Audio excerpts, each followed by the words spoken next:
Hi, I'm Beverly Jacobson. Thanks for joining me for this really important session of Becoming Fit for Life. As we step in and address something that isn't always frankly talked about, especially in Christian circles. At least that's where I'm coming from. And this topic is not necessarily something that the church as a whole has dealt with head on. We know that suicide rates are alarmingly high. Statistically, about 1 in 3 Americans are going to deal with depression and anxiety and other manifestations of that, panic attacks and so on. So chances are fairly good that you might even be one of those 3 people, or that you know somebody close to you who is dealing with this. It's something that I think touches all of us, and I want to just acknowledge the fact that the church has not necessarily been a safe place. It can be judgmental. There can be some shame when we deal with things like this, and especially if you need to take some extreme measures to deal with it. It's not easy to talk about. We live in a broken world. That's the way of it, and unfortunately, there are factors that affect our minds that are physiological, and they need to be addressed before we can break forward and live in freedom and healing and release. We're living in the most connected generation, technologically speaking, but I'm sure you know what I mean when I say that we're also the most isolated and the most depressed generation ever. So I want to be really open and honest and share some of the struggles that I have experienced, and within my family as well, and how we have experienced some freedom and release. So I just want to say up front, I am not a medical professional. I'm sharing my story. It's not intended to diagnose or treat, or I'm not prescribing anything. I'm just sharing what we have been through, and I hope that it can be helpful and encouraging to you. So I would not say that I truly experienced anything remotely close to depression until we had our 8th baby. Can you believe I got through having 7 children, all of the hormonal fluctuations with all of that? And I mean, you know, there was crying in the shower for sure, and sleepless nights just really take a toll on us. But it was after our 8th child was born that I really experienced some things that were different, mentally and emotionally, different than anything I had gone through before. And I was a little concerned, and even thinking about talking to the doctor about it during one of our postpartum checkups and well baby checkups going on. But I did have this toolbox that I had gotten, this starter kit of oils, and a friend of mine encouraged me to dig in and do some research. And she told me, it's not just for physical health, Beverly, there's some components in these oils that are very helpful. And so I did. I dug in. I realized that frankincense was actually used by the ancient Egyptians to combat depression back in that day, and I had that. So I started applying it across my forehead. In fact, I have it right here. I'll just do it because I love the smell of frankincense now, and it is such a special oil to me because of this. And I also had a blend called Joy, which was not my favorite. In fact, just a little tidbit, if you don't care for the smell of an oil, just a rule of thumb, it's not 100%, but it can mean that you need it emotionally. Whereas if you're drawn to the smell of an oil, it probably means you need it physically. So I could not stand the smell of the Joy blend. And I needed it. I needed it, frankly. So I put that on my heart and frankincense across my forehead every morning after the shower, and that was kind of enough. It was like a 1 or 2 times a day application for a fairly short period of time, and I felt so much better. Now, fast forward. I don't know what happened around Mother's Day. Our baby at the time was about 9 months old, I don't know. But I had kind of a relapse, and it got really scary. I felt like I was having an out-of-body experience. It was not me. I felt like I was watching myself from up above, and I don't know, a funk does not even really begin to describe it. I started to have some really scary thoughts. My husband was really concerned. My teenage daughter especially was concerned for me, and they were talking about, trying to find some medical help, to see if I needed to get on something. I can't really explain what happened, other than I just, somewhere out of the depths of this fog, realized I can't go on like this. I'm not the mom that I need and want to be. And I remembered that time back months before, when I had gotten out my oils, and I just remember like physically forcing myself to get up and go get the bottles of oil and apply it. I had a reference book and I looked it up. Again, was reminded about frankincense and a couple of blends that I had on hand, and put those on. And I kid you not, within 20 minutes of having the oils on my body, I was rounding up the kids and telling them, okay, it's time to do homeschool. It was that fast. And at the same time, I had been in this place that was so dark and so scary. I don't know what pulled me out of it. I think my family was praying for me, for one thing, and then just being able to get those oils on my body. They were in my system super quick. That I refer to that experience because that is something I held on to, because a few months later we found out we were expecting baby 9, and to be honest, I was not super happy. I thought we were done. I thought we had our family with 8 children, and it was all very good and beautiful, and I've actually written a book about our family journey, but I struggled a lot with even knowing that I was pregnant, just because I was so exhausted. I felt like I didn't have anything left to give. Well, I went through a season of really digging into scripture and leaning into the Lord and praying and wrestling through all this, and I finally came to a point of accepting, okay, he's sending us one more baby. And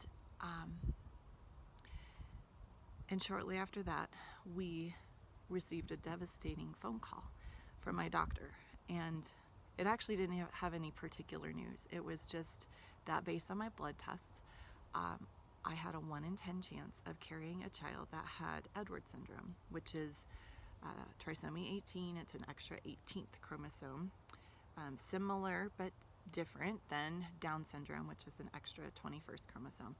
Well, I asked my doctor, what does this mean? If our baby does have this, what does that mean? And it was a very clinical answer, and pretty much led me to believe that the child would die in utero or shortly after birth. This sent me into a tailspin, and a few days later we had a diagnostic ultrasound. We did some testing, and we discovered that our baby did indeed have Edwards syndrome. So at the time, I was dealing with feeling like, okay, I just started accepting the fact that I was pregnant, to now this child is probably going to die, and I was only halfway through the pregnancy, so I didn't know what that meant. I spent the next few months just reeling, devastated with this diagnosis. For us, abortion isn't an option. We believe that all of our children are a gift from the Lord, and that they have purpose. I just thought that the purpose for this particular child was going to be short-lived. However, I did start to research and learn more about this syndrome, and I'll fast forward a little bit to tell you that Verity is now over 3 years old, and she is thriving, and she is doing amazing things, and she has taught us all so much. But the fact is, during that pregnancy and during the early days with her, in fact, the early months, we literally lived in fear, terror of her just dying. She has some special issues, of course, and we had to learn how to take care of her. We had to get this equipment, and meanwhile, we have these other children, and they had needs too. It was it was a really, really difficult season in our lives. And when she was just 4 months old, we moved here to Colorado, which was a gift, but we were also starting over with no church community, no friends. It's hard to get out and make friends when you have a situation like this. And so that was a really, really dark time. It really brings me to my knees when I think about just the thoughts that were attacking me. And I felt myself slipping back to that place where I had been, when I had the postpartum issues. And once again, I remembered the help that I had had with the oils. And I honestly, I was a little skeptical, because I felt like I was in an even deeper, darker place than I had ever been before. And I really wasn't sure that this was going to be enough. But I remembered that I keep learning so much about how to support our bodies. And I remembered that frequency is important when you apply oils. And so I literally put reminders on my phone throughout the day, every few hours, to go and apply my oils. And I did this consistently, and I don't know, I don't recall, I did it. It was a routine, it was a protocol for weeks maybe, but I felt better. I started realizing my thoughts were not going into those really dark places again. And after a while, it just tapered off naturally. I didn't feel like I necessarily needed, 4, 5, 6 times of application a day, but it was such a profound support for me during that time. Oils, I could tell you about the oils right now, and there is a PDF for you, the notes that I gave you. So let's just dig in a little bit, and then I'll get back to my story. I used Valor a lot. Valor it's a balancing oil, and it aligns the body. It helps your musculoskeletal system, and oh my word, it smells divine. They call it chiropractor in a bottle because it is so aligning and balancing. I like to put it at the base of my neck, along my spine. I put it on my wrists every morning, and just love to inhale it. But Valor, it's courage in a bottle. It's great in the diffuser as well, but that has been a really helpful one, not only for me, but also for my husband. It's part of what we call our Great Day protocol, and the kids love it as well. So they love to roll it on themselves if they are a little anxious. We moved houses, so we didn't change states, but it was still a time of anxiety for them as we had this flurry of packing up. And so we would roll the Valor on them, or if they're gonna travel or whatever. It's just a really good support. Peace and calming was super, super helpful as well. And this just takes me back to the time in the NICU after Verity was born. Oh, it smells amazing. I love it, love it, love it in the diffuser. It's super supportive of our nervous system. And so it was a very calming scent in the NICU. The nurses would come in and say, oh, it just smells so good in here. It can calm overactive or hard to manage kiddos. It can reduce depression and anxiety. It can help if you're dealing with insomnia. It can support your good, healthy sleep. Some people use it to help with restless leg syndrome, but it is just fabulous to diffuse or to wear topically as well. Stress away. Just the name of this oil blend is just so special to me. I wore it during that season as perfume, like all the time. It just has such a calming scent. It helps with normal stress. It has helped me with severe stress. It improves your mental response and just promotes relaxation, and is again great in the diffuser or nice to wear as well. Diffuser necklace or earrings as well. And then I've referred to frankincense, and this is just such a special, special oil to me. And I really dug in because I was so fascinated. I'd heard about it all, growing up, that of course it's in the Bible. Baby Jesus had frankincense and myrrh. It also helps with our immune system and our musculoskeletal system and our respiratory system. And of course, it is really helpful with supporting mental and emotional health. And I dug into this so much that I actually did a class, Oils of Ancient Scripture, and frankincense features in that. And I can put a link to that. So if you're interested in digging into that, you can look at that on your own time. But there's so much I could say about it. Anyways,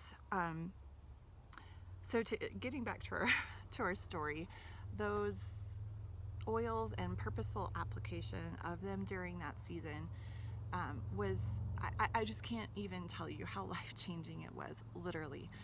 And I know that there are times, there are people who need medication support for things like that. I'm really grateful that I didn't have to go down that path. I just have I don't know, my body has always reacted kind of severely to medications that other people don't seem to have a problem with. And so if I could avoid it, I wanted to. But again, I'm sharing with you my story. If you have these issues, I really encourage you, to talk to someone, talk to a doctor, talk to a counselor. I am sharing what helped our family tremendously. So, okay, so getting back to our story, as my husband and I found ourselves on more solid footing, we became aware that other members of our family, sadly, were also really struggling with depression and anxiety, and severely, like, these were heartbreaking to hear that my teenagers were dealing with this, and their story is their own, so I'm not going to share too much about it, but I will say that it just made me so much more aware. We are a Christian family. My husband and I, we have a solid marriage, well over 2 decades of marriage. We love our kids. We love each other. We have, as much stability as an Air Force family moving around could have. We have had that. And so I say that because if we struggle, if our kids have struggled, that just tells me there's so much need out there, and I recognize that, and I am so passionate about sharing these. To me, this is fairly simple. I didn't need to go to the doctor. I didn't need a prescription. I was able to take charge of my health, and then I've been able to help others. I've been able to help my husband, my teens, my younger ones who pick up on, the stresses of everyday life. Okay, so this is so much longer than my other videos. I want to thank you so much for hanging in there with me. Just to close, that starter kit that I got from Young Living way back in 2015, I got it for physical support because I was sick and tired of my family being sick and tired. I had no idea what kind of a lifeline it was going to be. It's given us some tools that have helped us address aspects of our health that we really never gave a thought to until we faced some really difficult times. So I'm sharing these personal struggles with you because, first of all, I want you to know you are not alone if you are facing these, or if you have loved ones that are dealing with this as well. I want you to know there's hope, and hope looks different for different people, for sure. I'm very passionate about the way God uses his creation, the essential oils, to help people like me and others through some dark times. But ultimately, hope is found in Jesus Christ. And I'm a believer. You don't have to be. And if you're watching this and you are not a believer in Jesus, I love you, and it's okay. We can agree to disagree, but he has been my ultimate hope and my healer for sure. I'm so thankful for the tools he's given me and the opportunity to share them with others, because I've seen other dear friends and family members experience such freedom and release from using these gifts, these essential oils. So I'm going to wrap this up now. I could probably talk a lot more, but I appreciate your time, and I have been praying for you. I want you to know that. I say that in all sincerity, that this is something that has been kind of hard for me to talk about in a more public way, but I think it's so important because I want you to know you're not alone, and I want people to have joy and hope and freedom. I want you to become fit for life in all areas. Reach out to me if you want someone to talk to, or if you have questions. But for now, thanks for listening, and I'll see you on our next and final episode of this series, Becoming Fit for Life.